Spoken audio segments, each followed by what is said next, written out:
information seminar with thanks to UCB.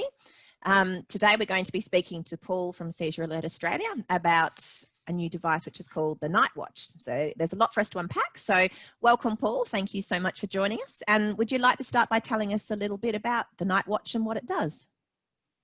Yeah, thanks, Lauren, and thanks for the opportunity to talk about the Nightwatch. And yeah, I guess we'll just start at the start and show that it comes in a nice little carry box and carry container, and you just held it up then, and we'll go through and unpack it and then have a look at how it works. And so I guess there's two features or two items within the package. So there's the base station and the armband, and then the sender unit. So this is what's doing all the work, and then the base station is what's alerting the parents and caregivers to any sort of abnormal activity that it detects.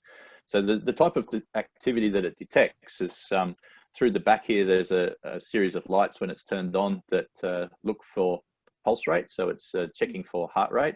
And if it sees an abnormal spike or decrease, so tachy or bradycardia, it'll trigger an alarm back to the base station and alert you that there's detected something abnormal. But also too, what it does, within the unit, it has movement sensors. So when the patient's asleep and they're wearing this and they have a seizure and it's moving, then that will also trigger an alarm. So it'll trigger the alarm for movement, it'll trigger the alarm for a heart rate change, either up or down, or a combination of both of those. So it doesn't necessarily just detect movement-based seizures. It'll detect seizures where there is just a change in heart rate only. Right. Okay. So well, it's yeah. That's a unique feature, I guess, that it gives the opportunity to potentially detect those non-convulsive seizures. Yeah, absolutely. So, if you're having tonic-clonic seizures, this will be great, and as are a lot of other devices on the market. If you're just having so tonic seizures, for instance, where just muscle tensioning and not really sort of any real lots of movement, then this is great for helping to pick up those heart rate changes that would accompany that. So yeah, it's a really good device, and yeah, really suited to a wide range of patients from about 4 or 5 years old through to 80, 90 years old. So fantastic. Yeah, the whole age range. So how does the person wear the sensor? Yeah, I don't have the band on it at the moment, but you wear it. I do have one here. This is the one that we're talking about. Yep. So that gets worn on your upper arm, obviously on the skin, and what that's doing is through the light that's on the back will look through the skin and work by detecting the blood that's within your veins under there, and it'll tell you what your heart rate is, and then what it's doing is looking for heart rate changes.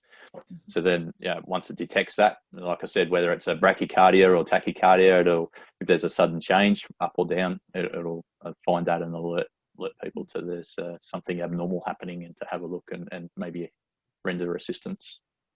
So you showed us the little box, so that's the alert. So obviously if the parents have got that, because I assume this is to be worn at night time, is that correct? Yeah, hence the name Nightwatch. So yeah, this is for sleeping only. So it has been designed with a two-phase sensitivity. So it has a low sensitivity mode for when the patient is either sitting up in bed or is walking around, and then a high sensitivity mode once the patient's laying down and is horizontal. And the reason behind that is to prevent false alarms. So for instance, it's the middle of the night and you get up to grab a drink or maybe go to the toilet.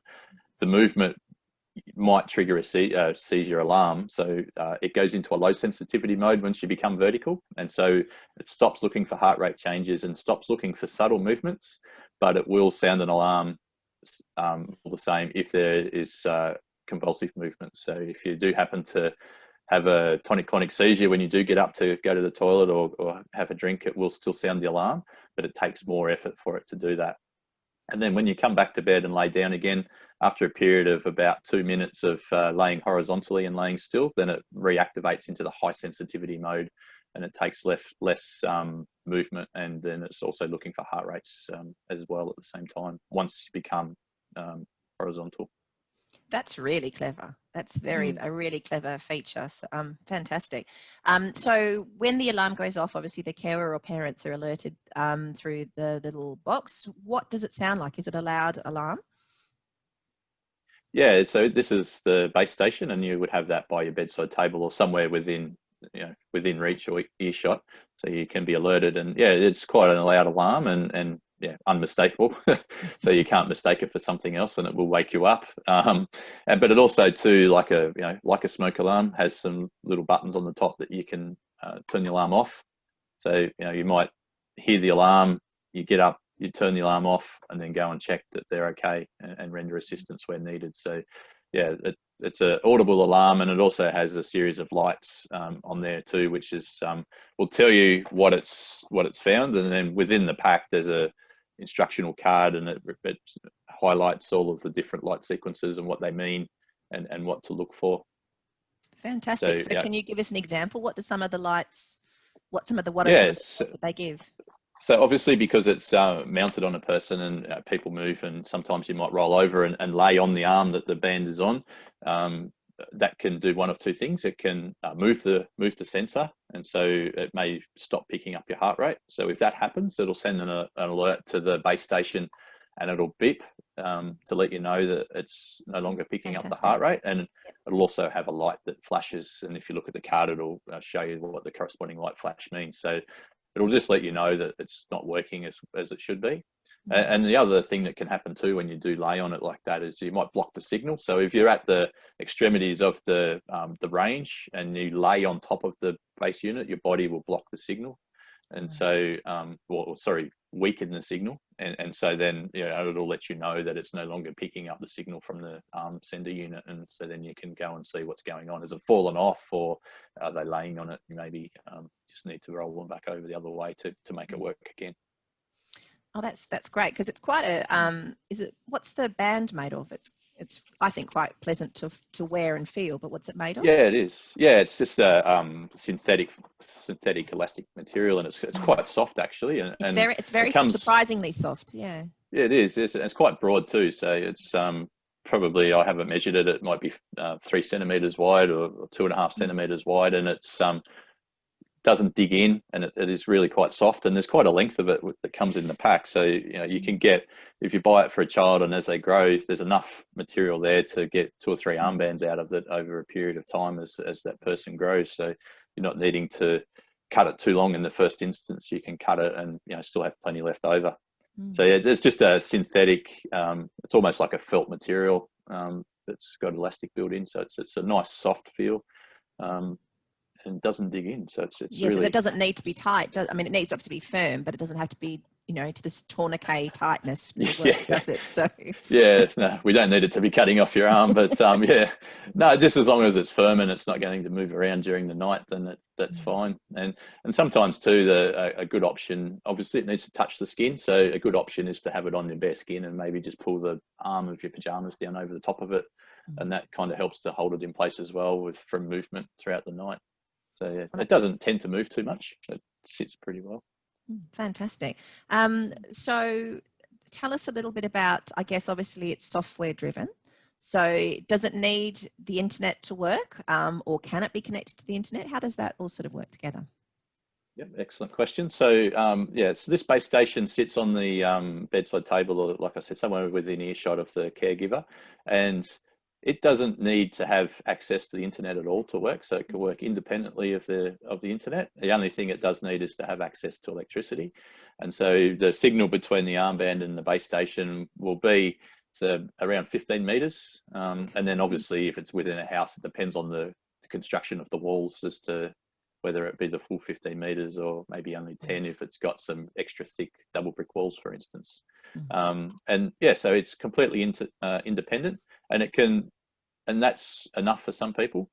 If you do have a series of seizures that aren't necessarily all movement-based type seizures, and you'd like to know why the alarm's going off, sometimes you might think it's a false alarm.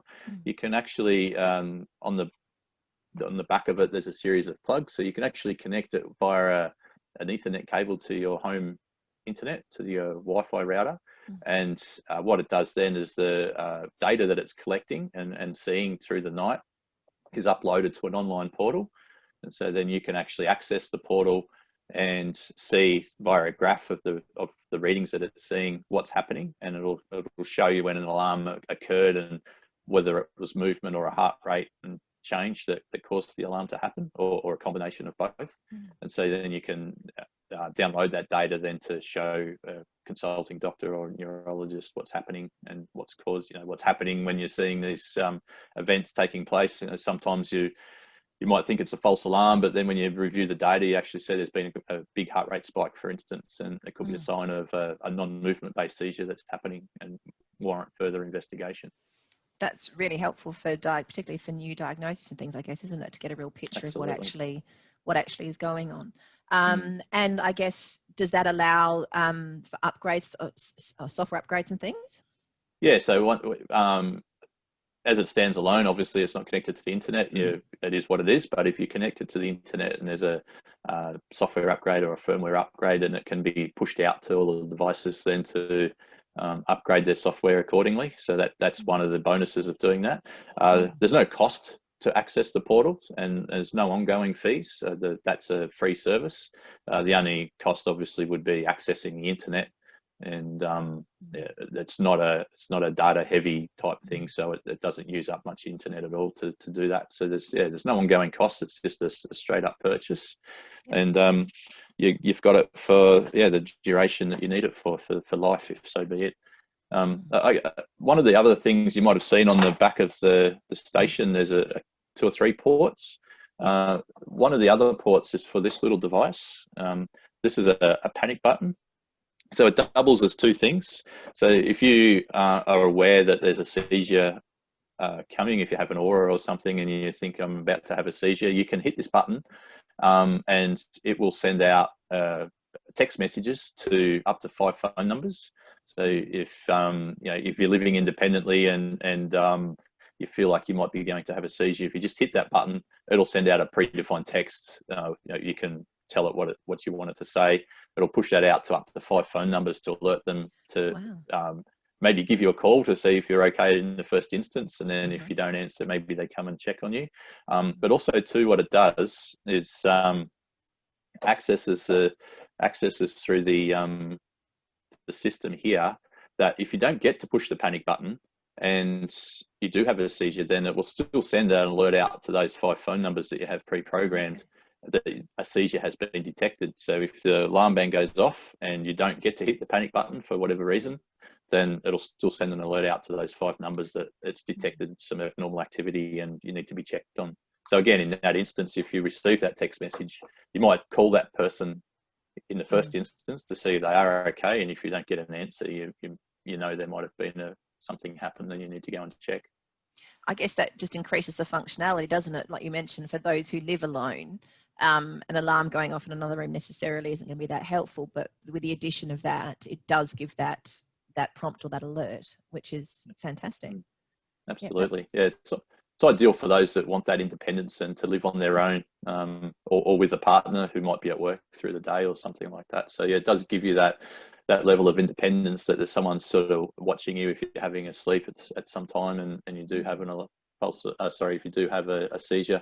And through the day, because this is a nighttime device, but that panic button will still operate through the day as well, so you can still hit that button through the day to alert people that you feel there's an aura. If you have an aura and you feel there's something coming on, you can still hit the panic button.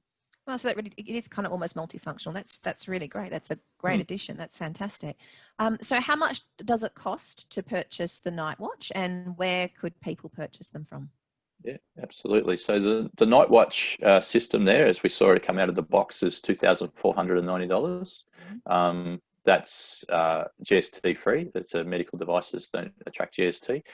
Includes shipping to anywhere in Australia, express post. And they can be purchased. And if you want more information, including downloading brochures and things, they're on our website, seizurealertaustralia.com.au.